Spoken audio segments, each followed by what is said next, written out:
Hola, espero se encuentren muy bien. Mi nombre es Sandra Eliana Monsalve y el día de hoy me acompañan tres grandes pedagogos, Lady Santana, Adrián Sanabria y Paula Díaz, quienes nos van a hablar un poco acerca del currículo, sus componentes, tipos de currículo y modelos de diseño curricular, asimismo la evolución que ha presentado este término durante los últimos años.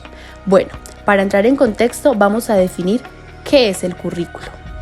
El artículo 76 de la Ley 115 de 1994, conocida como Ley General de Educación para Colombia, define el currículo como el conjunto de criterios, planes de estudio, programas, metodologías y procesos que contribuyen a la formación integral y a la construcción de la identidad nacional, regional y local, incluyendo los recursos humanos, académicos y físicos para poner en práctica las políticas y llevar a cabo el proyecto educativo institucional.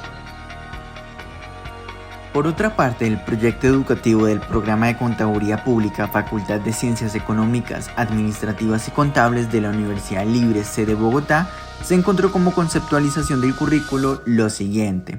El currículo se caracteriza ante todo por ser un proceso dinámico, es un proceso integral, renovable y pujante que se vive, se incorpora y se dinamiza cada día en las aulas y en cada institución educativa. Es el proceso que nutre espiritualmente al estudiante y docente, pues está hecho para satisfacer necesidades y aspiraciones. A través de él se forma al individuo como persona responsable y comprometida tanto en el desarrollo individual como comunitario, local, regional y nacional.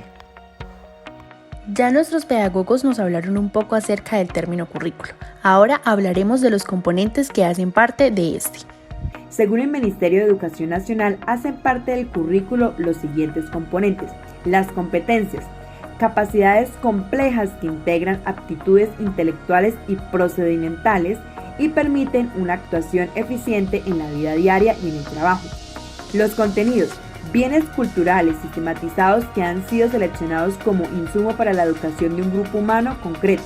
La metodología, recoge el aporte de las actuales corrientes constructivas, haciendo énfasis más en el aprender que en el enseñar. El logro de un aprendizaje significativo mediante la relación de lo nuevo con los saberes preexistentes y el estudio, trabajo y aprendizaje en grupo. Los tiempos y los espacios, la infraestructura, instalaciones, equipos y demás materiales necesarios. Bueno, ya vimos esos componentes del currículo definidos por el Ministerio de Educación Nacional, pero ahora surge una pregunta: ¿de dónde surgen o cómo se gestan los componentes curriculares?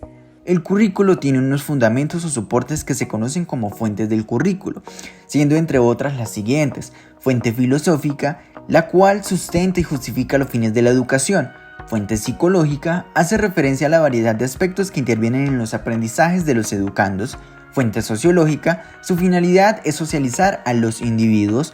Fuente didáctico-pedagógica, según Ramón Pérez, este tipo de fuente es aquella que presenta un marco normativo que nos permite lograr los objetivos que habíamos mencionado anteriormente. Y por último, tenemos la fuente epistemológica, la cual es entendida como la reflexión profunda y el estudio crítico de los principios y objeto de las distintas ciencias. Estas fuentes han sido consideradas por los especialistas como las bases científicas de la enseñanza. A su vez, las fuentes del currículo vistas anteriormente están emparentadas con las bases del currículo hasta el punto que se entrecruzan y se fusionan.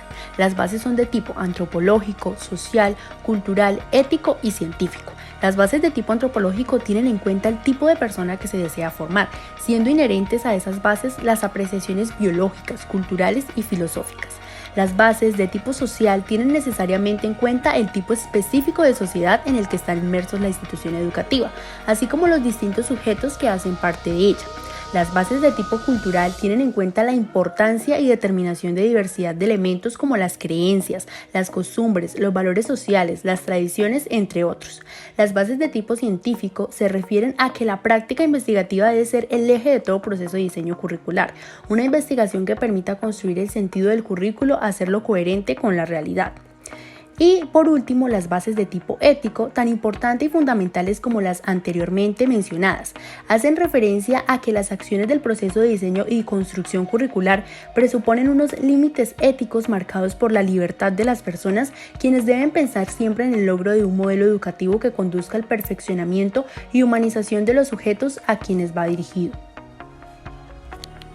Vistas ya las bases y fuentes del currículo, las cuales se fusionan entre sí, ahora hablaremos de los modelos del diseño curricular, los cuales fueron usados como componente de los currículos de la educación superior.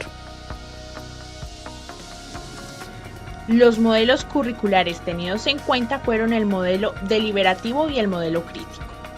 El modelo deliberativo tiene por característica que se centra en la reflexión que promueve o propone el educador. La deliberación atañe al qué, al cómo, el por qué y el para qué de la propuesta, es decir, a sus fines, a la solución de una situación concreta, a llenar un vacío, a la solución del problema. Por otra parte, el modelo crítico tiene por característica que los profesores deben ser investigadores en el proceso docente educativo y su investigación debe ser medio de cualificación del mismo.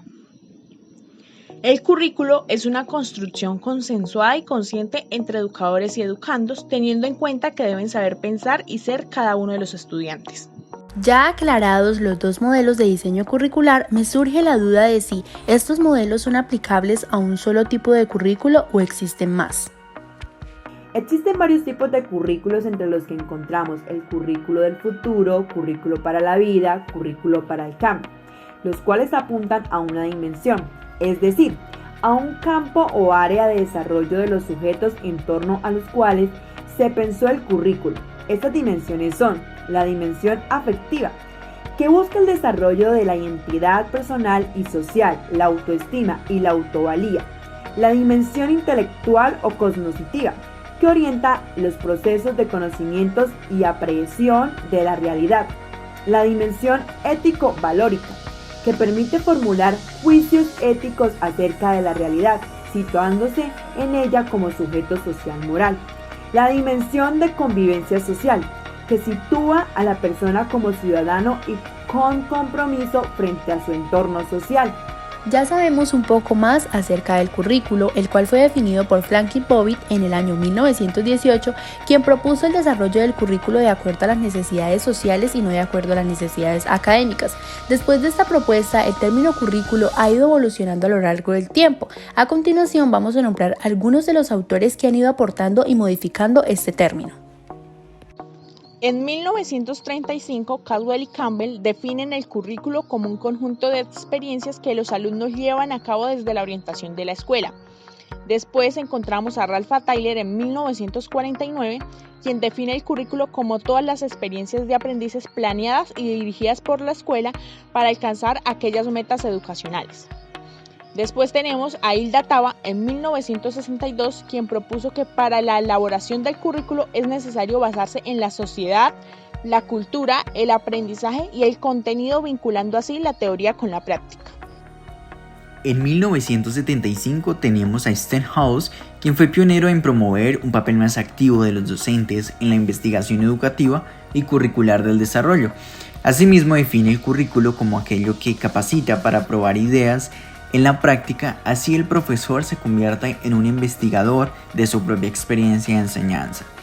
En 1981, Figueroa Díaz Barriga define el currículo como un proceso dinámico de adaptación al cambio social y en general al sistema educativo en particular.